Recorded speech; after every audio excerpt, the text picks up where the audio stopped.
Hello students, आज के lecture में हम बात करेंगे कि सामाजिक स्तरीकरण के स्वरूप मतलब प्रकार कौन कौन से होते हैं और सामाजिक स्तरीकरण का क्या महत्व होता है। ठीक है, पहले हम बात करते हैं सामाजिक स्तरीकरण के प्रकार जो हैं मीन्स स्वरूप जो होते हैं उनकी हम बात करते हैं।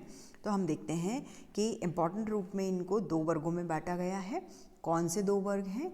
जाति व्यवस्था और वर्ग व्यवस्था। ठीक है, तो बोटमोर जो थे उन्होंने स्तरीकरण के चार स्वरूप बताए। पहला उन्होंने बताया दास प्रथा, दूसरा जागीर, तीसरा जाति और चौथा वर्ग बताया। आपके स्क्रीन पे जो दिख रहे हैं उसमें सिर्फ दो है, जाति व्यवस्था और वर्ग व्यवस्था, लेकिन हम दास प्रथा और जागीर को भी इसके अंदर इंक्लूड करेंगे और देखेंगे। ठीक है, तो इन्होंने तो ये कहा था और कुछ विद्वान जो थे वो ये मानते थे कि ये दो रूप में होते हैं, मीन्स खुला स्तरीकरण और बंद स्तरीकरण। और खुला स्तरीकरण और बंद स्तरीकरण जो होते हैं उसमें आते हैं जाति व्यवस्था और वर्ग व्यवस्था। ठीक है, तो खुले स्तरीकरण में क्या होता है कि आधुनिक वर्ग व्यवस्था वाले जो समाज होते हैं वो इसके अंदर आते हैं। मतलब जहाँ पे क्या है कि व्यक्ति अपने वर्ग परिवर्तन द्वारा एक दूसरे वर्ग में भी आ सकता है ना। और बंद स्तरीकरण का उदाहरण कौन कौन से हम देख सकते हैं कि हमारी भारतीय जाति व्यवस्था जो है वर्तमान में और पुराने टाइम से जो हमारी जाति व्यवस्थाएं चली आ रही है वो बंद स्तरीकरण का स्वरूप होता है। क्यों? क्योंकि हम जब जन्म लेते हैं तो हम उस जाति के सदस्य हो जाते हैं और जब तक हमारी मृत्यु होती है तब तक हम उसके सदस्य बने रहते हैं। मतलब हमारी जाति हमारे जन्म से ही निर्धारित हो जाती है और कोई भी व्यक्ति पूरे जीवन काल में अपनी जाति को चेंज नहीं कर सकता है। ऐसा समाज जो होता है उसे बंद स्तरीकरण वाला समाज कहते हैं। क्लोज स्ट्रैटिफिकेशन वाली सोसाइटी वो होती है। ठीक है, अब हम फर्स्ट देखते हैं इसके अंदर कि क्या देखेंगे हम कि दास प्रथा। तो दास प्रथा जो है वो क्या है, एक असमानता का प्रतिनिधित्व करती है, किसको, अनइक्वालिटी को वो शो करती है। क्योंकि इसमें क्या होता है, कुछ समूह पूर्ण रूप से जो होते हैं वो अपने राइट्स जो होते हैं उनके अधिकार जो होते हैं उनसे वो वंचित रह जाते हैं। मतलब बहुत पुराने टाइम से क्या है दास प्रथा का प्रचलन चला आ रहा है और पुराने टाइम में यूनान और रोम में और 18-19 सेंचुरी में साउथ अफ्रीका में इसका बहुत प्रचलन था। तो दास प्रथा होती क्या है और दास प्रथा को डिफाइन किस तरीके से किया गया है, तो उसके लिए एल.टी. ऑबहाउस लिखते हैं कि एक व्यक्ति जिसे कानून और प्रथा दूसरे की संपत्ति मानते हैं, चरम अवस्थाओं में वो पूर्णतः अधिकारों से वंचित होता है और शुद्ध व्यक्तिगत संपत्ति की वस्तु है। दूसरी स्थितियों में उसकी कुछ रक्षा की जा सकती है, लेकिन एक बैल और एक गधे की तरह ही वो होता है। मतलब उसे कोई भी अधिकार प्राप्त नहीं है, वो पूरा जो उसका मालिक होता है उसका उस पर अधिकार होता है। H.G. निवोर हैं, वो दास प्रथा को डिफाइन करते हुए लिख रहे हैं कि प्रत्येक दास का एक स्वामी होता है जिसके अधीन उसे रहना पड़ता है और यह अधीनता विशेष प्रकार की होती है। स्वामी को दास पर शक्ति प्रयोग करने की निर्बाध स्वतंत्रता होती है। दास स्वामी की शक्ति होता है।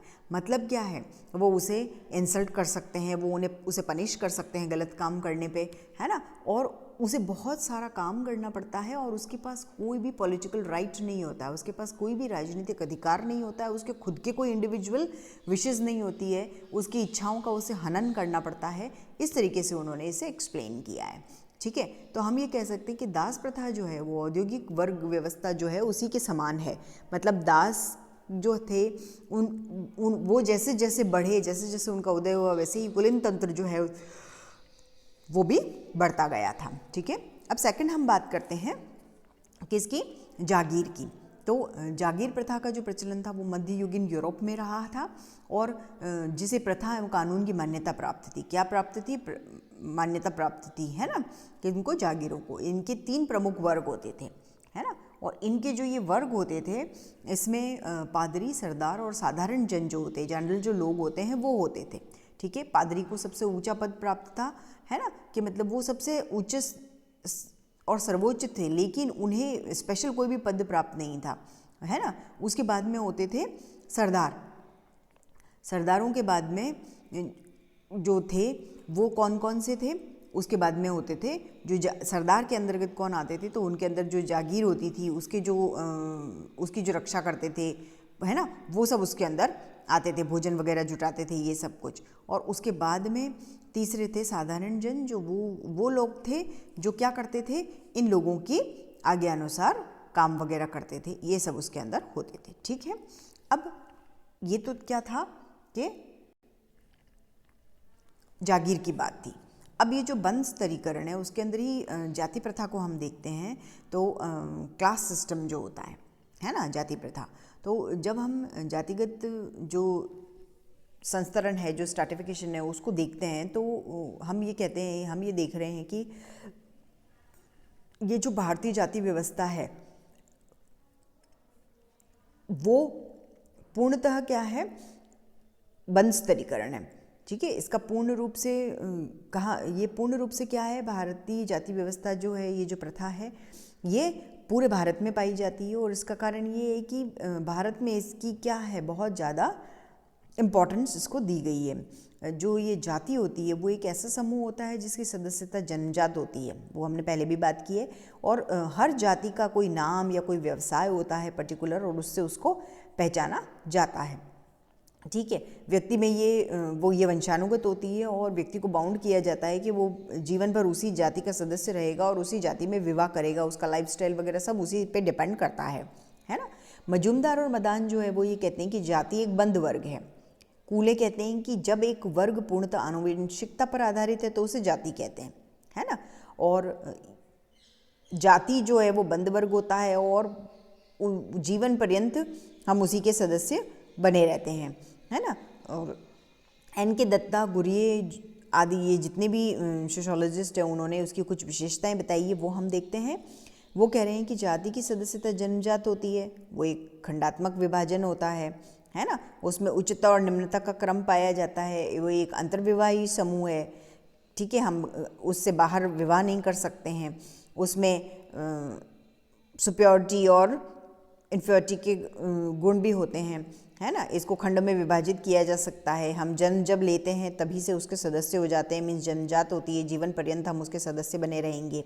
फिर है जाति के सदस्य खानपान और सामाजिक सहवास संबंधी नियमों का भी पालन करते हैं, है ना। ये जो व्यवसाय होते हैं उनके वो वंशानुगत होते हैं, वंश दर वंश तो वो उसी व्यवसाय को करते हैं।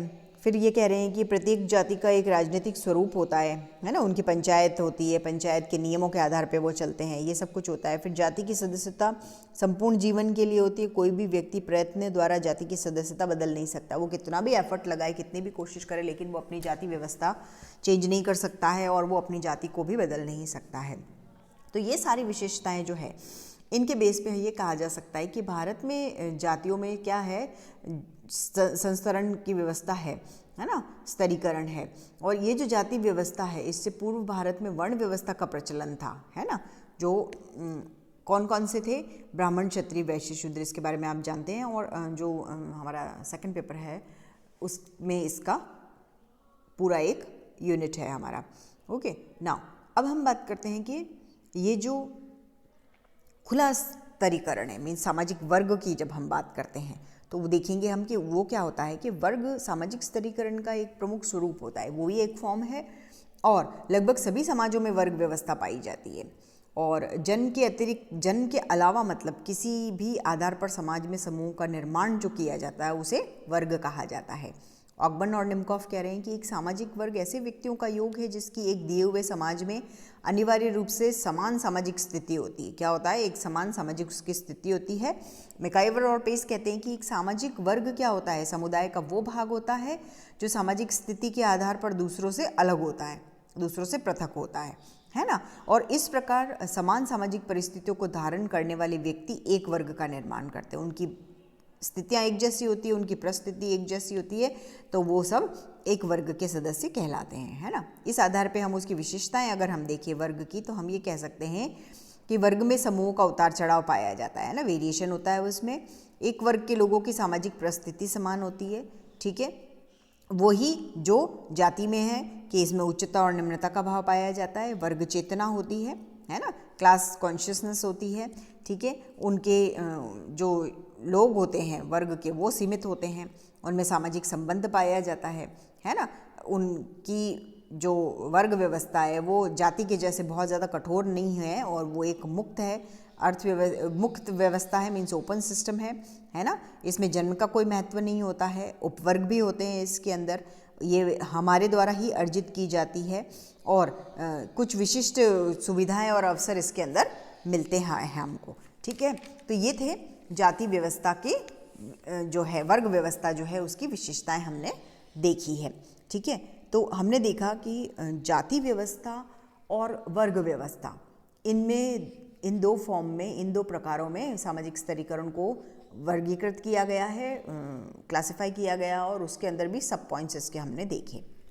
ठीक है, अब हम बात करते हैं कि सामाजिक स्तरीकरण जो है उसका महत्व क्या होता है, इम्पॉर्टेंस ऑफ सोशल स्ट्रैटिफिकेशन, है ना। तो हम देखते हैं कि सामाजिक स्तरीकरण जो है वो है तो सब जगह व्याप्त है और इसमें इसका कोई न कोई रूप हर समाज में और हर टाइम पे हमको देखने को मिल रहा है। इसकी इम्पोर्टेंस भी है और ऐसा माना गया है कि कोई भी समाज में अगर अनइक्वालिटी होती है या असमानता पाई जाती है, समाज मुश्किल में होता है, तो वहाँ क्या है, मुश्किल से वह समाज क्या होएगा, एस्टैब्लिश रहेगा, है ना, वो एग्जिस्ट नहीं कर पाता है। और प्रत्येक समाज में पदों का महत्व होता है और उसमें अंतर होने और व्यक्तियों की योग्यता, बुद्धि, कुशलता, इन सब में भेद होने के कारण कुछ व्यक्ति तो प्रगति कर जाते हैं, कुछ तो प्रोग्रेसिव हो जाते हैं और कुछ क्या होते हैं, बैकवर्ड उनकी सिचुएशन रहती है, वो बैक ही रहते हैं, वो डाउन होते जाते हैं, है ना। तो इसलिए एक व्यक्ति और समाज के लिए स्तरीकरण का कुछ महत्व है। तो फर्स्ट हम देखते हैं व्यक्तियों के लिए क्या महत्व होता है। ठीक है, और सेकंड हम देखेंगे कि समाज जो है उसके लिए क्या महत्व होता है। ठीक है, अब देखिए आप यहाँ पे कि सबसे पहले तो व्यक्ति के लिए इसका क्या महत्व है और फिर देखेंगे समाज या समूह जो होता है उसके लिए क्या महत्व है। तो व्यक्ति के लिए अगर हम देखते हैं तो आवश्यकता की पूर्ति में सहायक है। मतलब क्या है, फर्स्ट इंपॉर्टेंस कि मानव की आवश्यकताएं जो होती हैं, हम जानते हैं कि हमारी जो आवश्यकता है वो असीमित है और इनकी पूर्ति के लिए उनको क्या करना पड़ता है, बहुत सारे लोगों को उसमें सहयोग करना पड़ता है। स्तरीकरण द्वारा क्या होता है, समाज में कार्यों का विभाजन किया जाता है ना, और हर व्यक्ति जो होता है उसे अपने कुशलता के अकॉर्डिंग, अपनी वर्क एफिशिएंसी, अपनी एक्सपर्टेसी के अकॉर्डिंग काम मिलता है और मनुष्य क्या करता है, अपनी आवश्यकताओं की पूर्ति में सहयोग करता है। ठीक है, फिर सेकंड हम देखते हैं कि शक्ति संतुलन। तो शक्ति संतुलन की अगर हम बात करते हैं तो हम देखते हैं कि स्तरीकरण जो है वो समाज में शक्ति संतुलन कायम करता है। मतलब स्तरीकरण में कुछ व्यक्तियों के पास क्या होते हैं, महत्वपूर्ण पद होते हैं, उनके पास पावर होता है, और दूसरी ओर क्या होता है, राजनीतिक अधिकार और शक्तिविहीन लोग जो हैं उनकी बहुत ज़्यादा संख्या है। तो ये जो शक्ति संपन्न लोग होंगे, ये जो पावरफुल लोग होंगे, वो शक्ति का दुरुपयोग करने से दूसरों को रोकते हैं और उन पर नियंत्रण कायम रखते हैं। ठीक है, थर्ड हम देखते हैं सहयोग को बढ़ावा मिलता है यहाँ पे कि स्तरीकरण में विभिन्न योग्यता वाले व्यक्ति को पद प्राप्त होता है और इससे समाज में क्या होता है, संघर्ष की स्थिति नहीं होती है। सभी व्यक्ति परस्पर सहयोग करेंगे तो समाज में संतुलन बना रहेगा और समाज सुचारू रूप से चलता रहेगा। ठीक है, फिर बात करते हैं हम कि मनोवृत्तियों का निर्धारण। तो मनोवृत्तियों का निर्धारण की बात आती है तो ऑल्सन एक सोशियोलॉजिस्ट थे और उन्होंने ये कहा है कि स्तरीकरण मानव की मनोवृत्तियों पे भी तय होता है। मतलब व्यक्ति जिस जाति का है, जिस वर्ग का है, उसकी परिस्थिति समूह है, वो कहाँ का सदस्य है, उसके विचार क्या है, उसकी क्रियाएं क्या है, उसकी मनोवृत्तियाँ भिन्न भिन्न होती है, डिफरेंट उसकी थिंकिंग होती है, तो उनके ऊपर भी ये निर्धारित होता है। फिर व्यक्ति की परिस्थिति और भूमिका का निर्धारण, है ना, कि व्यक्ति की जो परिस्थिति होती है और उसकी जो भूमिका का निर्धारण होता है वो क्या होता है कि मैं स्तरीकरण द्वारा हर व्यक्ति का समाज में कोई ना कोई स्थान निर्धारित होता है और व्यक्ति उस अपनी परिस्थिति और अपनी भूमिका का अनुसार ही काम करता है। और लास्ट हम यहाँ देखते हैं कि उत्तरदायित्व की भावना का विकास, कि स्तरीकरण में क्या होता है, जब एक व्यक्ति को एक निश्चित पद मिल जाता है, हमें कोई ना कोई पोजीशन मिल जाती है, तो हम उस अकॉर्डिंग काम करना प्रारंभ कर देते हैं, है ना। तो अगर हमको कोई पद प्राप्त हुआ है और अपने पद को कायम बनाए रखने के लिए व्यक्ति क्या करेगा, हमें कोई पोजीशन मिली है अच्छी हायर, तो हम क्या करेंगे, अपने उसके साथ जस्टिफाई करेंगे, हम अपने कर्तव्य बहुत अच्छी तरीके से निभाएंगे, निष्ठापूर्वक काम करेंगे, ओबीडियंट होके, है ना, अपनी रिस्पॉन्सिबिलिटी को बहुत अच्छी तरीके से निभाते हैं। तो ये जो हमें उत्तरदायित्व मिलता है उसमें व्यक्ति क्या करता है, उसकी ये जो भावना होती है, उत्तरदायित्व की भावना जो होती है वो बढ़ती है और व्यक्ति अपना काम को बखूबी पूरा करता है। नेक्स्ट हम बात करते हैं कि समूह के लिए इसका क्या महत्व है। तो हम बात करते हैं किसकी, श्रम विभाजन की, कि स्तरीकरण में क्या होता है, समाज में कार्यों का विभाजन किस तरीके से किया जाता है, लोगों में विभाजन किया जाता है। समाज में काम जो होते हैं उनका लोगों में विभाजन कर दिया जाता है। श्रम विभाजन और विशेषीकरण के कारण क्या होता है, कार्यकुशलता बढ़ती है। क्या होता है, उनकी वर्क एफिशिएंसी में सुधार होता है। अलग अलग तरीके के काम करने वाले लोगों में क्या होता है, परस्पर निर्भरता भी रहती है, वो एक दूसरे के ऊपर डिपेंड भी रहते हैं और वो एक दूसरे को कोऑपरेट भी करते हैं, सहयोग भी करते हैं, है ना। तो ये सामाजिक एकता और संगठन जो है वो क्या करती है, समाज को सुदृढ़ बनाती है। और स्तरीकरण जो होता है, स्ट्रैटिफिकेशन जो है, उससे ये भी डिसाइड होता है कि एक कोई भी यूनिट होगी वो दूसरी यूनिट से कैसा संबंध बनाएगी, एक समूह होगा वो दूसरे समूह से कैसा संबंध बनाए रखेगा। ठीक है। फिर ये कहा गया है कि अनावश्यक प्रतिस्पर्धा एवं संघर्ष से रक्षा करता है, कि मतलब स्तरीकरण में क्या होता है, समूह में कार्य, अधिकार, व्यवसाय जो होते हैं और उनका जो विभाजन होता है उसके कारण समूह अपने अपने कार्य का निर्धारण कर देते हैं और ऐसी स्थिति में अनावश्यक प्रतिस्पर्धा ना हो, संघर्ष ना हो, इसके लिए समूह उत्तरदायित्व होता है और समूह का ये महत्व होता है। और वो जो कार्य करता है, वो पद जो प्राप्त करता है लोगों को, वो जो अधिकार प्रदान करता है, जो वो व्यावसायिक गतिविधियां करता है, उससे वो ये प्रयास करता है कि प्रतिस्पर्धा ना हो, अनावश्यक, और संघर्ष भी ना हो। ठीक है। फिर सामाजिक संबंधों का निर्धारण, कि ये जो सामाजिक संबंध होते हैं, है ना, वो व्यक्ति को बहुत घनिष्ठ बनाते हैं, कि एक स्तर, एक वर्ग के लोग जो होते हैं वो परस्पर घनिष्ठ संबंध उनके अंदर होता है और उनमें रुचियाँ, इंटरेस्ट वगैरह जो होते हैं, उनकी वर्क एफिशिएंसी वगैरह होती है, वो भी इक्वल होती है। मतलब अगर हम एग्जाम्पल देखें कि पूंजीपति जो होते हैं उनमें परस्पर घनिष्ठ संबंध होते हैं, ये संबंध श्रमिकों में देखने को मिलते हैं, लेकिन उनके लेवल के अकॉर्डिंग। इनका कारण क्या है, उनके उद्देश्यों में उनके ऑब्जेक्ट्स जो होते हैं वो समान होते हैं, मतलब, है ना। तो जाति, उसी तरीके से जाति जो है, वर्ग जो है, उन सब में घनिष्ठ संबंध पाए जाते हैं और व्यक्ति जो होता है वो अपने जो रिश्ते होते हैं अपनी ही जाति में कायम रखता है और अगर कोई परेशानी आए तो उसमें वो सहयोग करे, ऐसा उसकी मंशा रहती है। ठीक है। फिर नेक्स्ट हम देखते हैं कि सामाजिक प्रगति। सामाजिक स्तरीकरण जो है उसमें हम देखते हैं कि ऊंचे और नीचे पदों की व्यवस्था होती है और व्यक्ति उच्च पदों को प्राप्त करने के लिए क्या करता है, कंपटीशन करता है, प्रतिस्पर्धा करता है, बहुत मेहनत करता है और समाज में वो ऐसा काम करता है, ऐसे नए इन्वेंशन करता है, ऐसे आविष्कार करता है जिससे सामाजिक प्रगति होती है। और लास्ट हम देखते हैं कि सामाजिक मानदंडों का पालन करने की प्रेरणा होती है। मतलब सामाजिक स्तरीकरण जो है उसमें प्रत्येक व्यक्ति अपने पद को बनाए रखने के लिए अवेयर होता है, जागरूक होता है, वो पद से संबंधित सामाजिक मानदंड जो होते हैं, सोशल नॉर्म्स जो होते हैं, उनका पालन करता है और ऐसा न करने पर उसे अपनी प्रेस्टीज डाउन होने का, अपनी प्रतिष्ठा गिरने का डर भी रहता है। तो वो क्या करता है, स्तरीकरण में अपने आप को अचेतन रूप से सामाजिक मानदंडों में अपने आप को ढाल लेता है, उनका पालन करता है और उस अनुरूप कार्य करता है। ठीक है। तो ये क्या थे, सामाजिक स्तरीकरण के महत्व, कि व्यक्ति के लिए उसके क्या महत्व है तो व्यक्ति के लिए उसके अलग महत्व है, समूह के लिए क्या महत्व है तो समूह के लिए उसके अलग महत्व है। हमने देखा कि उनके प्रकार कौन कौन से होते हैं, सामाजिक स्तरीकरण के प्रकार कौन कौन से हैं और सामाजिक स्तरीकरण का महत्व क्या है। Okay, thank you.